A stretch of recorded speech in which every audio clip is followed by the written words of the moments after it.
खुदाए अजीम कादर मुतलक यसु मसीह जो था, जो है और जो आने वाला है के नाम में आप सब देखने वाले नाज़रीन की सलामती हो। मैं आपकी होस्ट महविश शहबाज और आप सब देख रहे हैं गॉड ब्लेस बहावलपुर प्रोग्राम। और नाज़रीन मैं आप सबको हमारे प्रोग्राम में वेलकम करती हूँ। और नाज़रीन प्रोग्राम का आगाज खुदावंद के पाक और जिंदा कलाम के साथ करेंगे। और खुदावंद के कलाम में लिखा है कि खुदावंद तुम्हारे साथ है जब तक तुम उसके साथ हो। अगर तुम उसके तालिब हो तो वो तुमको मिलेगा, पर अगर तुम उसको तर्क करो तो वो तुमको तर्क करेगा। आमीन। बेशक नाज़रीन खुदा का कलाम बरहक और सच्चा है। अगर हम खुदा के सच्चे तलबगार हैं, खुदा से मोहब्बत रखते हैं, उसके हुक्मों पर अमल करते हैं तो खुदा हमें मिल जाता है, क्योंकि उसका पाक रूह हमेशा हमारे साथ रहता है, जो हर कदम में हर राह में हमारी रहनुमाई करता है। लेकिन अगर हम खुदा की नाफरमानी करते हैं, उसके हुक्मों को तोड़ते हैं और उसके बताए हुए बातों पर अमल नहीं करते, तो बेशक हम खुदा की नाफरमानी करते हैं और उसे तर्क करते हैं, अपनी जिंदगियों को मौत की तरफ ले जाना शुरू कर देते हैं। तो यकीन माने ऐसे लोगों से खुदा भी मोहब्बत नहीं रखता, क्योंकि खुदा बदी को नहीं देख सकता।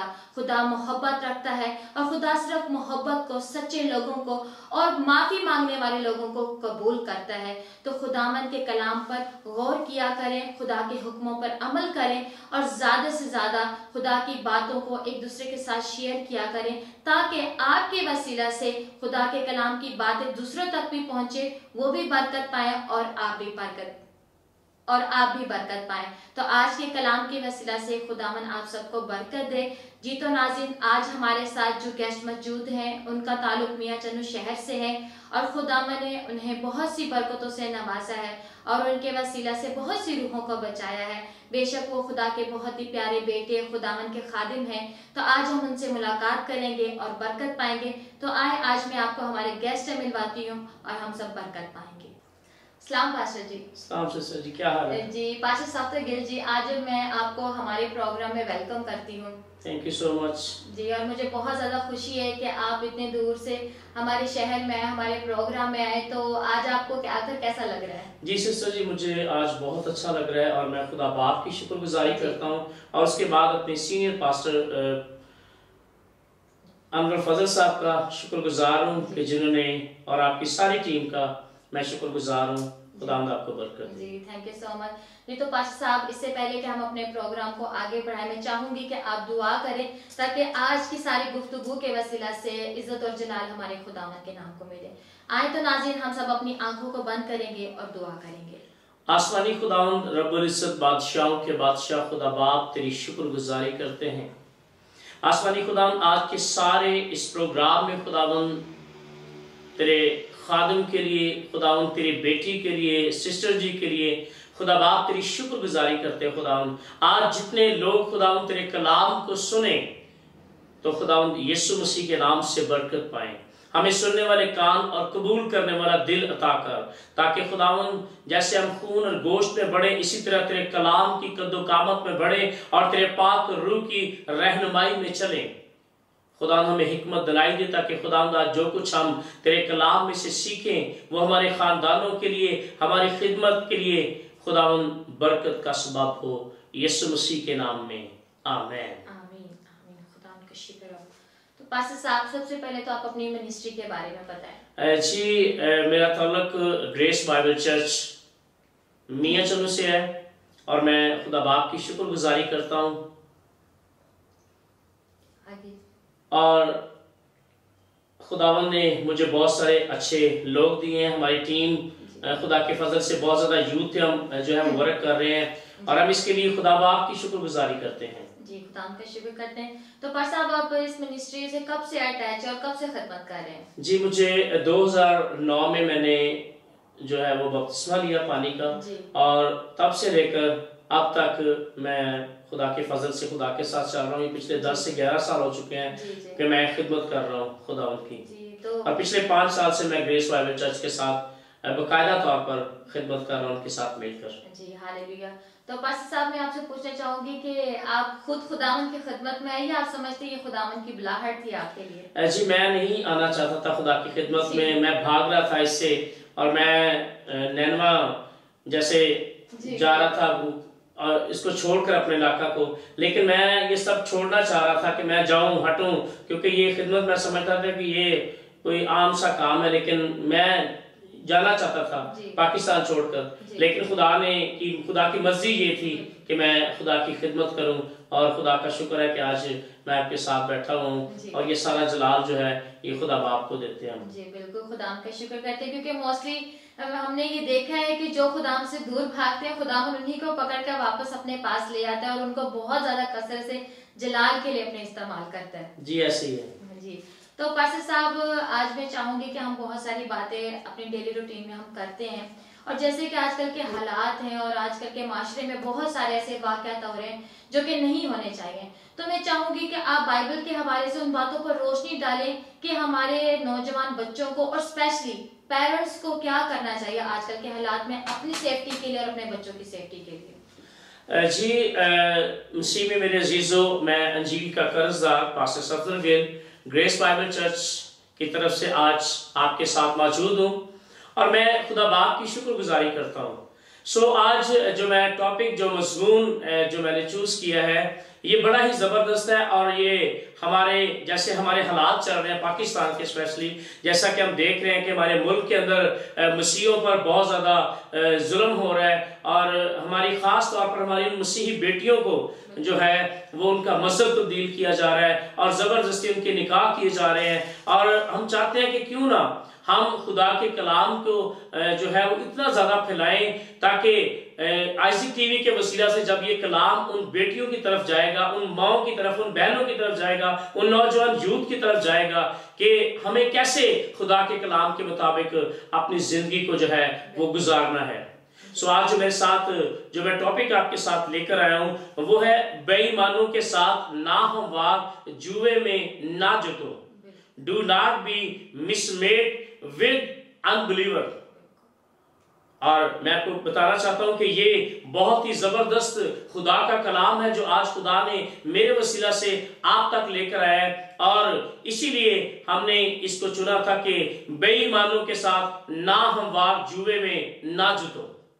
अगर हम खुदा के कलाम में से देखिए, दूसरा ग्रंथियों 6 बाब उसकी 4वीं आयत जब हम पढ़ते हैं मेरे चीजों, तो वहां पर लिखा है कि बेईमानों के साथ ना हमवार, जुए में ना जुटो, क्योंकि रास्तबाजी और बेदीनी में क्या मेल जोल, या रोशनी और तारीकी में क्या शराकत। खुदा के जिंदा पाक कलाम के पढ़े, सुने और समझे जाने पर खुदा की खास बरकत हो। तो जी मेरे चीजों, ये जो टॉपिक हमने चुना, ये हमारे मुल्क के अंदर, स्पेशली पाकिस्तान के अंदर, इंडिया के अंदर ये ऐसी चीजें बहुत जो हैं वो पाई जा रही हैं कि जिसके अंदर हमारी मसीहत के अंदर लोगों को जो है वो बहुत दफा टॉर्चर किया जाता है, और बहुत दफा हमारे जो नौजवान बेटे और बेटियां हैं, ये क्या होता है कि ये खुदा के कलाम को अंडरस्टैंड नहीं कर रहे होते, और फिर क्या होता है कि इनकी जिंदगी के अंदर जो है वो खुदा के कलाम की कमी होती है। इसके सबब से क्या होता है, हम अपना मजहब जो है वो छोड़ जाते हैं। लेकिन खुदा का कलाम हमें ये समझाता है, खुदा का बंदा पौलुस रसूल हमें जब ये बात सिखा रहा था कुरिन्थुस की कलीसिया को, तो वो क्या कह रहा था कि बेईमानों के साथ ना हमवार, जुए में ना जुटो, क्योंकि रास्तबाजी और बेदीनी में क्या मेल जोल है। और मैं आपको बताना चाहता हूं कि जैसा कि हम एक साइड पर एक गधे को और दूसरी साइड पर हम एक बैल को अगर जोड़ दें, तो वो क्या इकट्ठे चल सकते हैं? वो कभी इकट्ठे नहीं चल सकते। जैसे दिन में रोशनी का फर्क है, ऐसे ही ईमानदारों और गैर ईमानदारों में डिफरेंस है। इसलिए क्योंकि जब हम बेईमानी की हालत में होते हैं तो फिर हम ना हमवार, जुए में जुटे होते हैं, लेकिन जब हम ईमानदारी की हालत में होते हैं तब हम खुदा के साथ चल रहे होते हैं। और जब हम बेईमानी की हालत में चलते हैं तो इसका मतलब है जब हम यीशु को कबूल नहीं करते हैं, अपनी जिंदगी के अंदर यीशु मसीह को दावत नहीं देते हैं, तो हम असल में तारीकी के अंदर जिंदगी गुजार रहे होते हैं। हम तारीकी के अंदर जिंदगी गुजार रहे होते हैं। लेकिन आज मेरे पास आपके लिए एक खुशखबरी है। मैं आज आपको बताना चाहता हूं कि असल में जो मसीही है वो है कौन।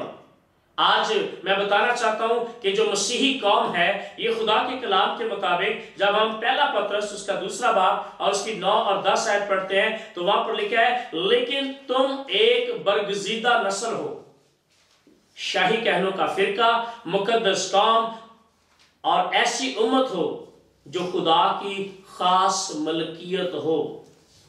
तो जी मेरे चीजों, मैं आपको बताना चाहता हूं कि आप आम नहीं हैं, आप खास हैं। और कलाम मुकद्दस के अंदर लिखा है, आप कीमत से खरीदे गए हैं। मेरे चीजों, मेरी और आपकी कीमत अदा की गई है। मेरी और आपकी कीमत यीशु मसीह ने अपना सलीब पर अपना बेशुमार कीमती खून बहाकर अदा की है, इसलिए आप खास हैं। और कलाम मुकद्दस कहता है कि हम अलग किए हुए हैं, हम चुने गए हैं और हमारी सिलेक्शन की गई है। हमें यीशु मसीह ने चुना है, खरीदा है और अपने खून से हमें खरीदा है। और हम खुदा का एक खास हिस्सा है, हम खुदा का एक खास जो है वो प्लान है। और अगर हम खुदा का खास हिस्सा और प्लान है तो इसका मतलब है आप बहुत ज्यादा इंपॉर्टेंट हैं। इसलिए आप आम नहीं हैं, क्योंकि अगर हम खास हैं तो फिर मेरे जीजू हमें बेईमानों के साथ नाहमवार जुए में जुटने की जरूरत नहीं है। आए, मैं चाहता हूं कि क्रिश्चियन यूथ जो है, जो नौजवान है, जो बेटे और बेटियां हैं, वो क्या करें, वो खुदा के कलाम को आज सीखें, पढ़ें, बाइबल स्टडी करें। और छोटे बच्चे संडे स्कूल जाना शुरू करें ताकि उनको पता चले हमारे मजहब के बारे में। हमारा मजहब जो है, जो मसीहत है, वो हमें मसीहत क्या सिखाती है, खुदा का कलाम हमें क्या सिखाता है। इसलिए मेरे अजीजों, क्योंकि हमें बताया गया है, जब हम खुदा का कलाम हम पढ़ते, जैसे कि हमारे हालात आजकल हम देख रहे हैं, जैसे कि बेटी आरजू राजा और बेटी हुमा और इस तरह के बहुत सारे ऐसे केस हैं जो हमें नजर आते हैं। लेकिन मैं आपको बताना चाहता हूं, खुदा का कलाम हमें असल में कुछ और बता रहा है। असल में जो हमारे मुल्क के अंदर, खास तौर पर जो पाकिस्तान का जो इल्म का बहरान है, जो इल्म की कमी है, वो मैं आपको बताना चाहता हूं कि मसला इल्म इलाही नहीं है, बल्कि अमली इल्म इलाही है। खुदा के कलाम की कोई कमी नहीं है। जी, मैं इसी टॉपिक पे मैं आपसे एक चीज और पूछना चाहूंगी कि मैं चाहूंगी कि बाइबल के अकॉर्डिंग तो आप जरूर समझाएं, लेकिन आपने इस माशरे में देखा होगा कैसे लोगों में इल्म की, खासतौर पे बाइबल की तालीम की बहुत की कमी है। क्योंकि क्या, या उनके पास वजह यह है कि उनके पास बाइबल नहीं है, या फिर उनके पास खादिम ऐसे हैं जो उनको समझा नहीं सकते। बी ऑनेस्ट, क्योंकि एक हकीकत है कि या वो सिर्फ उनको मैसेज देने जाते हैं, या फिर ऐसी क्या बात है कि अगर कलाम उन्हें सुनाया जाता है तो वो इम्पैक्टफुल क्यों नहीं है, उसका असर क्यों नहीं उनकी फैमिली में ठहरता, वो क्यों नहीं अपने बच्चों को या अपनी कलीसियों को इस जगह की तरफ लेकर आते कि वो कलाम की तरफ आए, ना साथ सिर्फ अपने कलाम की तालीम को करें, साथ ही साथ अपनी एजुकेशन को भी अपने साथ रखें, ताकि जो उनके हालात हैं, माली हालात हैं, या बहुत सारी चीजें वो तब्दील हो सके। जी सिस्टर जी, बहुत अच्छा आपने ये सवाल किया और मैं चाहता हूं कि इस पर जरूर हम बात करें। सुनिएगा, ईमानदारों से मैं आपसे सवाल करना चाहता हूं कि याद रखें, आज अगर कोई कहता है कि पाकिस्तान के अंदर कि मेरे पास बाइबल मुकद्दस नहीं है, अगर कोई कहता है कि मुझे यीशु मसीह के बारे में पता नहीं है, अगर कोई कहता है कि मेरे पास रुपया पैसा नहीं है, मैं बाइबल कैसे खरीदूं, तो मैं आपको बताना चाहता हूं कि जब से आइज़िक टीवी चलना शुरू हुआ है, इससे पहले भी खुदा का कलाम पानी की तरह लोगों तक पहुंचा है। लेकिन यीशु मसीह ने, आपको देखा होगा, यीशु मसीह ने जब वो बीज बोने वाले की तमसील सुनाई थी, तो आज वही सेम हो रहा है कि कुछ जो है वो राह के किनारे गिरा है, कुछ झाड़ियों में गिर गया, कुछ लोग फिक्रों में लग गए हैं, कुछ लालच में लग गए हैं, कुछ लोग जो है वो सिर्फ चंद लोग ऐसे हैं जो खुदा के कलाम को लेकर ऑनेस्टली तौर पर जो है वो चल रहे हैं। और हमारे माशरे में आज जरूरत है कि हम खुदा के कलाम को जो है प्रैक्टिकली तौर पर, अमली तौर पर, खुदा अमली तौर पर, सिस्टर जी, खुदा को चाहता है कि अमली तौर पर हमारी जिंदगी के अंदर कुछ ना कुछ जो है वो होना चाहिए। और स्पेशली जो यूथ हमें देख रही है, नौजवान जो है, हमारी बहनें, हमारी बेटियां, जो आज तक सिर्फ वो डिग्री तो लेना चाहते हैं लेकिन वो खुदा के साथ नहीं चलना चाहते। लेकिन एक वक्त ऐसा आता है कि उनके हाथ के अंदर एक डिग्री होती है लेकिन उनके पास यीशु नहीं होता है। तो इसलिए यीशु मसीह ने क्या कहा है, तुम मुझसे जुदा होकर कुछ नहीं कर सकते। बेशक आपने बहुत ही अच्छा कहा पास्टर साहब, ये बात बिल्कुल हकीकत है। मैंने बहुत सारे लोग ऐसे देखे हैं जो डिग्रीएबल हैं, जिनके पास बहुत बड़ी पोस्ट है, लेकिन अगर उनसे कलाम की बाबत कुछ पूछा जाए तो वो खाली होते हैं। देखिए सिस्टर जी, हम ये नहीं कह रहे कि डिग्री इंपॉर्टेंट नहीं है, डिग्री इंपॉर्टेंट है। मैं समझता हूँ ये डिग्री इंपॉर्टेंट है, अच्छी बात है, तालीम का होना अच्छा है, लेकिन यीशु मसीह ने यीशुआ के साथ कहा था कि शरीयत की ये किताब तेरे मुंह से ना हटे और दिन और रात तुझे इस पर ध्यान हो। हमारा फोकस जो है वो ईमान के बानी और कामिल करने वाले यीशु पर होना चाहिए। हमारा जो टारगेट है, हमारा जो पौलुस क्या कहता है, मैं उस निशान की तरफ दौड़ता हुआ चला जाता हूँ, हमें उस निशान की तरफ दौड़ना है। बिल्कुल, क्योंकि खुदा के कलाम में भी लिखा है कि अच्छा नहीं कि रूह इल्म से खाली रहे। अगर हमारा रूह इल्म से खाली रहेगा, हमें अपने बाइबल के बारे में हमें पता नहीं होगा, हमें मसीहत के बारे में पता नहीं होगा, तो मैं समझती हूँ कि कोई भी बड़ी एजुकेशन या डिग्री हमारे सेल्फ रिस्पेक्ट को, हमारे बच्चों को, हमारे फ्यूचर को और स्पेशली जिस कम्युनिटी में हम रहते हैं उस चीज को सेफ नहीं कर सकती। असल में प्रॉब्लम ये है कि हम गैर कौमों को देखते हैं कि वो छोटी उम्र से क्या कर रहे हैं। वो अपने बच्चों को कहते हैं कि जी आप जी पढ़ने के लिए जाएं, आप वो पारा लेकर भेजते हैं, लेकिन हम क्या करते हैं, हम बहुत दफा लाड करते रहते हैं। हम कहते हैं मेरी संडे स्कूल भेजने की जरूरत नहीं है, फिर जब वो बड़े होते हैं तो फिर वो चर्च भी जो है वो नहीं जाते हैं। लेकिन आज अगर उनको कहता है कि जी मेरे पास चर्च दूर है, तो मैं आपको कहना चाहता हूँ आइजैक टीवी लगा हुआ है, हर एक चीज हम देख रहे हैं, वहां पर बच्चों के प्रोग्राम चल रहे हैं, जो है वो विनिंग शो चल रहे हैं और फिर वो गीत चल रहे हैं। और बहुत सारे मैंने ऐसे बच्चों को सिस्टर जी देखा है कि जो सुनकर गीत सुनते हैं आइजैक टीवी पर और उसके बाद वो क्या करते हैं, खुदा के कलाम को सीख लेते हैं, प्रश्न सीख लेते हैं। मैंने अनपढ़ लोगों को देखा है, लेकिन इसके लिए जरूरत क्या है, पेरेंट्स की तवज्जो की जरूरत है। जब तक हम तवज्जो नहीं करेंगे तब तक कुछ नहीं होगा। बिल्कुल, क्योंकि स्पेशली बच्चे तो जो सीखते हैं, लेकिन मैं समझती हूँ कि बड़ों को ज्यादा सीखने की जरूरत है। आई थिंक सो वो भी इल्म से खाली, उन्हें भी नहीं पता कि हमने बच्चों को तालीम कौन सी देनी है। सिर्फ जस्ट यही नहीं कि किताबें खरीद कर दे दी या कर दी, लेकिन उसके साथ साथ प्रॉपर तरीके से तवज्जो की जरूरत है। आप अपने बच्चों के साथ डिस्कस करें, उनके साथ कलाम की बातें डिस्कस करें और बहुत कुछ सीखने की जरूरत है। और मैं ये भी कहना चाहूंगी कि इसमें कोई शर्माने वाली बात भी नहीं है। अगर हम पास्टर साहब की बात करें कि वो खुदा से दूर भागते थे, वो खुदा की खिदमत में आना ही नहीं चाहते थे, पर क्या खुदावन की मर्जी थी, खुदावन आपको खींच कर लेकर आए। इसी तरीके से अगर हम अपने इर्द गिर्द में बहुत सारे बच्चों या बड़ों को देखें, वो भी भागते हैं, लेकिन खुदा जब चुनता है, जब आप खुदा की तरफ रुजू लाते हैं तो खुदा भी आपकी तरफ रुजू लाता है। तो मैं चाहूंगी कि आप ज्यादा से ज्यादा कलाम पढ़ें, इन बातों को गौर से देखें और इसको, ये स्पेशली एक बाइबल एक ऐसी किताब है जो हर एक चीज बयान करती है। बिल्कुल पास्टर जी, ये बिल्कुल हर एक चीज बयान करती है। मैं समझती हूँ कि दुनिया या आसमान की कोई एक बात नहीं जो बाइबल से दूर है। जी, इस चीज को मैं इसके साथ एक और बात मेंशन करना चाहता हूँ। यहाँ पर हम देखते हैं कि क्योंकि अभी जो टीन एज आ रही है, हमारी नौजवान स्पेशली जो बेटियां हैं, जो यंग जनरेशन है, ये क्या करती हैं कि जब ये 14 साल से जब इनकी लाइफ स्टार्ट हो जाती है, जैसे ही ये हाई स्कूल से कॉलेज की तरफ जाते हैं, तो इनके अंदर जो है रुझान जो है वो शादी वाला आ जाता है। लेकिन मैं ये भी क्लियर करना चाहता हूँ कि हमें शादी, जो बाइबल मुकद्दस है, अकॉर्डिंग टू बाइबल मुकद्दस, खुदा का कलाम हमें क्या कहता है कि शादी के तलक से कि हमें शादी जो है वो अपने किस कौम के साथ करने की जरूरत है और हमने किस कबीले के अंदर या किस हालात के अंदर हमने अपनी जो है वो शादी किस खानदान के अंदर करनी है। तो आए मेरे साथ जरा खुदा के कलाम में से जब हम देखते हैं, इस्तिस्ना 7 बाब और उसकी 3री आयत में लिखा है, तो उनसे ब्याह शादी भी ना करना। खुदा हमें गैर कौमों से मना करता है कि हमने अपनी बेटियां और अपने बेटों की शादियां जो है ये गैर कौमों में नहीं करनी है। और खुदा यहाँ पर फरमा रहा है साफ, तो उनसे ब्याह शादी भी ना करना और ना उनके बेटों को अपनी बेटियां देना और ना अपने बेटों के लिए उनकी बेटियां लेना। यहाँ पर खुदा शक्ति के साथ, खुदा अपने बंदा मुकद्दस मूसा के वसीला से शरीयत के अंदर ये फरमा रहा है कि आपने क्या करना है, ना उनकी अब बेटियां लेनी है, ना उनके अपनी बेटियां उनको देनी है। सो आज क्या हो रहा है, आज हमारे जो मुल्क के अंदर, खासतौर पाकिस्तान में भी इस चीज को हम फैशनेबल समझ रहे हैं। हम समझ रहे हैं फैशन है, कोई बात नहीं है, हम सब भाई भाई हैं। लेकिन नो नो नो, मैं आपको बताना चाहता हूँ, सुने, खुदा के कलाम को जब जब हम रद्द करेंगे, जब जब हम मेरे चीजों खुदा के कलाम के खिलाफ हम गुनाह करेंगे, तो खुदा का हाथ जो है ये हमारे खिलाफ होगा।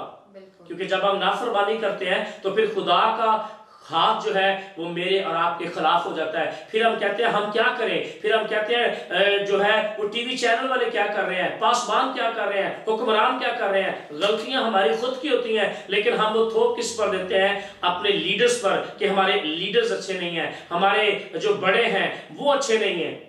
सो इसलिए मैं आपको बताना चाहता हूं, क्योंकि मसला इल्म इलाही नहीं है, बल्कि अमली तौर पर हमारी जिंदगी के अंदर जो है वो खुदा का कलाम जो है वो काम नहीं कर रहा है। क्योंकि जब हम नाफरमानी करेंगे तो इसकी फिर एक सजा है, पनिशमेंट है। खुदा को गुस्सा आता है, क्योंकि जब हम अपनी कौम को छोड़कर गैर कौमों की तरफ भागेंगे तो फिर खुदा ने हमारे लिए एक अजाब रखा हुआ है, खुदा ने फिर एक सजा रखी हुई है। और अगर आप चाहते हैं कि आप इस सजा से बचे, अभी थोड़े दिन पहले आपने देखा होगा, ये चंद दिन पहले की बात है कि बेटी आरजू को लेकर उसकी माँ जो है, मैं देख रहा था नाज़रीन कि वो अदालत के अंदर जाकर क्या कर रही है, वो कह रही है मेरी बेटी को एक दफा मुझसे मिलवा दे। वो तरस रही है, रो रही है, लेकिन ये बात कल की है, लेकिन खुदा के कलाम ने इस बात को पहले से ही मेंशन कर दिया था। आइए मेरे साथ जरा देखिए इस्तिस्ना 28 बाब और उसकी 32वीं आयत में क्या लिखा है, तेरे बेटे और बेटियां दूसरी कौम को दी जाएंगी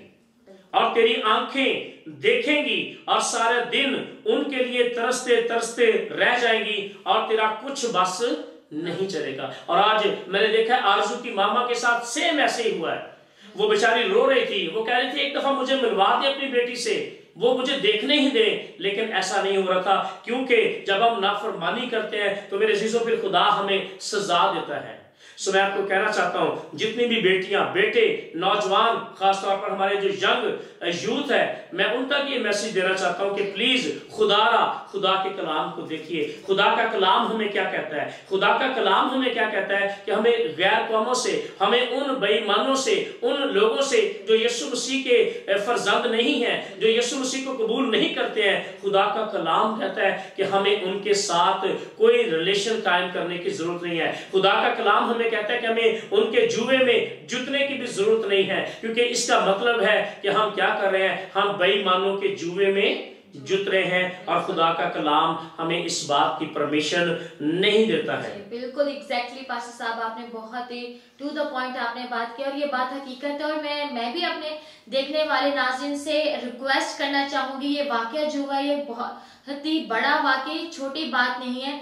खुदा ना खास्ता कि अगर ये मजीद अब ये बात बढ़े, इससे पहले कि संभल जाए, इससे पहले कि आप खुदा से दूर हो, खुदा की नाफरमानी करके आपको ऐसी मुसीबत, ऐसी सजा का सामना करना पड़े, अभी से आप तौबा करें। क्योंकि जब अबाओ अजदाद के गुनाहों की माफी नहीं मिलती तो उसे 7 पुश्तों तक उस चीज को भुगतना पड़ता है। तो इसलिए अपने गुनाहों की हर रोज माफी मांगा करें, खुदा की हुजूर झुकें ताकि खुदा माफ करे और ऐसे आने वाले अजाब से, ऐसी नापाकी से, ऐसी खताकारी से खुदा बचा कर रखे। और स्पेशली मैं तमाम देखने वाले पेरेंट्स से, सब लोगों से, जितने भी फैमिली मेंबर्स हैं, मैं आप सबसे रिक्वेस्ट करती हूँ और ये बात मैं आपसे शेयर करना चाहती हूँ कि आप अपने बच्चों को, बहन भाई, पास्टर साहब के बहन भाई और माँ बाप बड़े एक दूसरे के साथ फ्रेंड बन जाए, एक दूसरे को समझाएं कि खुदा का कलाम हमें किस तरफ ले जाना चाहता है। हमें अपने बाइबल के मुताबिक हमें हर चीज करनी चाहिए जो कि बाइबल हमें इजाजत देती है, ना कि हम अपने बाइबल से बाहर जाकर जो चीज हमें करने की इजाजत नहीं है, हम क्यों गैर कौमों में जाकर रिश्ते करें या अपने ताल्लुकात को जोड़े और खुदा की तरफ हम अपना अजाब जो उनसे खुदा की तरफ से अपने जिंदगियों में लेना शुरू कर। और ये सबसे बड़ी बेइज्जती वाली बात है जो दूसरे लोग आके कहते हैं जी आपके तो ये इस तरह से हो गया, उसने इस तरह कर लिया। ये कितनी शर्म की बात सामने आती है कि हमारे अपने लोग इस कदर भटक चुके हैं कि वो खुदा की मोहब्बत तक को नहीं पहचानते। जी सिस्टर जी, मैं एक बात आपसे करना चाहता हूँ कि मैं जितने भी हमारे पेरेंट्स हैं, खास तौर पर जो यूथ मैं बड़ा वर्क कर रहा हूँ, और मैं ये सोच रहा था क्योंकि जब हम खुदा के कलाम को पढ़ते तो कलाम में लिखा है कि तुम गैरत तो रखते हो लेकिन समझदारी के साथ नहीं। लेकिन आज मैं नौजवानों को कहता हूँ, अगर आपका कोई गैर कौम से कोई भी आपका फ्रेंड है तो आप प्लीज खुदारा, मैं हम्बली तौर पर आपसे रिक्वेस्ट करना चाहता हूं कि उसे अपने घर की दहलीज के बाहर रखें, उसे अपने घर की दहलीज के अंदर लेकर ना आए।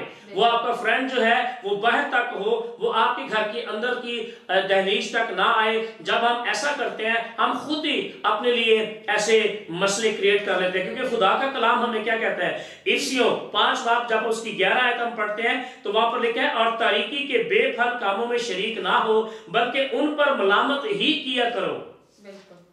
और कलाम हमें कहता है उनके साथ खाना तक ना खाओ, हाथ ना मिलाओ, उनको अपने घरों के अंदर ना लेकर आओ। अगर कोई यीशु मसीह के मुजस्सम होने का इकरार नहीं करता है तो मेरे अजीजों मैं आपको कहना चाहता हूं उनके साथ आप मेल जोल बिल्कुल ना रखें। और उनको क्या करें, उनको बताएं कि भाई हमारा मजहब जो है, जो मसीहत है, वो इस बात की बेशक ठीक है, हमें कलाम कहता है कि हम मोहब्बत रखें सबके साथ, लेकिन याद रखिएगा खुदा का कलाम हमें यह भी समझाता है, यह भी बताता है कि हमें रूह से भी दुआ करनी है और अकल से भी दुआ करनी है। इसलिए जितने भी, क्योंकि हमारे जो मसीही कौम है ये ज्यादा इतनी पढ़ी लिखी नहीं होती है, सादा होती है और ये जल्दी बहकावे में आ जाती है। सो मैं आपको कहना चाहता हूँ खास तौर पर उन लोगों के लिए जो सादा है, जो अनपढ़ है, लेकिन मैं आपको कहना चाहता हूँ आप क्या करें, आप खुदा के कलाम के साथ अपने खादिम के साथ जुड़े रहें, चर्च के साथ जुड़े रहें और अपनी संडे स्कूल की टीचर को और आपका जो मकामी पासवान है उसके साथ अपने बच्चों को जोड़ें, अपने खानदान को जोड़ें, ताकि आने वाली मुसीबतों से मेरे जीजो आप बच सकते हैं। बिल्कुल पास साहब, एक और ये मैं आज शेयर करना चाहूंगी कि जो अकॉर्डिंग टू पास साहब की बात के मुताबिक और जो लोग जो इनकी थिंकिंग होती है कि ये लोग नाजायज नफा की खातिर नाशाइस्ता बातें सिखाकर घर के घर तबाह कर देते हैं। जी बिल्कुल, क्योंकि जब ये लोग इस किस्म की बातें करते हैं बहकावे में, हमारी बेटियों को लालच में लाते हैं और हमारी बेटियां भी उनकी बातों में आ जाती है। मुझे समझ नहीं आती कि आखिर क्या वजह है, लेकिन इसके पीछे बात सब मेन बात यही आती है कि इब्लीस, क्योंकि जब तक इब्लीस ने अब आपकी जिंदगी में जब जड़ पकड़ ली है तो ये बातें ऑटोमेटिकली आपको घेरना शुरू हो जाएंगी। क्योंकि खुदा का कलाम हमें ये कहता है कि इस जहान के खुदा ने तुम्हारी आंखों को बंद कर दिया है, और लालच के अंदर आकर हमारी बेटियां जॉब के लिए, फैशन के लिए और अपनी सैर तफरीह के लिए क्या कर रही हैं, ये लालच के अंदर आकर अपने माँ बाप की इज्जत को भी क्या कर देती हैं, खो देती हैं। सो इसलिए क्योंकि माँ बाप हमारे लिए जो है ये बहुत अहम है, सो इसलिए मैं उन तमाम बेटियों को ये मैसेज देना चाहता हूँ कि खुदारा अपने माँ बाप की इज्जत का ख्याल रखें, अपने पास्टरों की इज्जत का ख्याल रखें, क्योंकि आप चर्च के अंदर आपका जाने का मकसद क्या है। और बहुत दफा सिस्टर जी मैंने देखा है कि लोग अपने बच्चों को, खासतौर पर अपनी बेटियों को चर्च जाने देते हैं। तो इसलिए मैं उनको मैसेज देना चाहता हूं कि आप चर्च में उनको भेजें, आप दुआ करें, खुदा की प्रस्तुत करें, क्योंकि कलाम में लिखा है कि तुम खुदा के नजदीक आओ तो खुदा तुम्हारे नजदीक आएगा। और हम क्या करते हैं, हम खुदा के नजदीक नहीं आते हैं, और हम क्या करते हैं, हम खुदा से दूर भागते हैं। और हम जितना खुदा से दूर भागते हैं उतना ही हम फिर मुसीबत के अंदर आ जाते हैं, परेशानियों के अंदर आ जाते हैं। इसीलिए तो हमने ये वाला जो टॉपिक चूज किया था कि बेईमानों के साथ नाहमवार जुए में ना जुटो, और आज जरूरत है कि हम नाहमवार जुए में ना जुटे। बिल्कुल, खुदा का शुक्र करते हैं। और पास्टर साहब आपने बहुत ही खूबसूरत तरीके से आपने बयान किया, मुझे बहुत ज्यादा खुशी हुई। और स्पेशली मैं देखने वाले नाज़रीन से भी कहना चाहूंगी कि पास्टर साहब ने बहुत ही डिटेल से कलाम के साथ इन बातों को वो अपनी तरह से उन्होंने, अगर बाज़ाहिर है कि इंसान है, शायद हमें नहीं भी मानना चाहिए, तो मैं इस चीज का सबूत है, खुदा का पाक कलाम इस चीज का सबूत है, उन्होंने कोई भी बात कलाम से हटकर नहीं की। उन्होंने एक एक बात, और आज जो वाकया इस पाकिस्तान में हुआ है, हमारी मसीही बेटी के साथ हुआ है, और ये किस वजह से है, क्या वजूहात हैं, क्या बातें हैं, पास्टर साहब ने कलाम से इतनी खूबसूरत आयतें उसके साथ मिलाकर के कितने टाइम पहले खुदा इन बातों की आगाही करता है, खुदा इन बातों का ना करने का हुक्म देता है। तो यकीनन आज आपने इस कलाम के वसीला से बरकत पाई होगी। और मेरी भी आपसे हम्बल रिक्वेस्ट है कि प्लीज अपने आप को खुदावन की तरफ झुकाएं, खुदावन की तरफ आए, अपनी फैमिली को, अपने बच्चों को अपने क्लोज रखें, खुदा के क्लोज रखें, तो खुदा जो हमारे पनाहगाह है, हमारी हिफाजत करने वाला खुदा है, वो हमें आंच भी नहीं आने देगा, और खुदा के फजल और सलामती वाला हमेशा हमारे साथ रहेगा। तो thank you so much pastor साहब कि आपने बहुत ही खूबसूरत खुदा का कलाम पेश किया। खुदावन आपको बहुत ज्यादा बरकत दे और खुदावन आपको बहुत ज्यादा बढ़ाए। तो पास्टर साहब, प्रोग्राम के लास्ट में मैं आपसे पूछना चाहूंगी कि आपको हमारे प्रोग्राम में आकर कैसा लगा? जी thank you so much sister ji, मुझे बहुत अच्छा लगा, आपने यहाँ पर हमें वेलकम किया, और हम आपकी शुक्रगुजारी करते हैं, और खुदा बाप के भी शुक्रगुजार हैं, और अपने सीनियर पास्टर अनवर फजल साहब के भी शुक्रगुजार हैं, और आईजी टीवी की सारी टीम के हम शुक्रगुजार हैं कि आपने हमें इतनी इज्जत दी और अपने स्टूडियो में दावत दी। हम इस बात के लिए खुदा बाप की शुक्रगुजारी करते हैं। Thank you so much, God bless you, खुदा आपके साथ हो, खुदा आपको बरकत दे। जी थैंक यू सो मच, मुझे भी बहुत ज्यादा खुशी हुई, मैं तहे दिल से आपकी मशहूर हूँ क्योंकि आपने टाइम निकाल के हमारे प्रोग्राम है। जी तो नाज़रीन, इसी के साथ हमारे प्रोग्राम का वक्त खत्म होता है। फिर मिलेंगे नए प्रोग्राम में नए गेस्ट के साथ और खुदावन के जिंदा कलाम के साथ। तब तक अपना बहुत ज्यादा ख्याल रखिएगा और देखते रहेगा आइज़िक टीवी और गॉड ब्लेस बहावलपुर प्रोग्राम।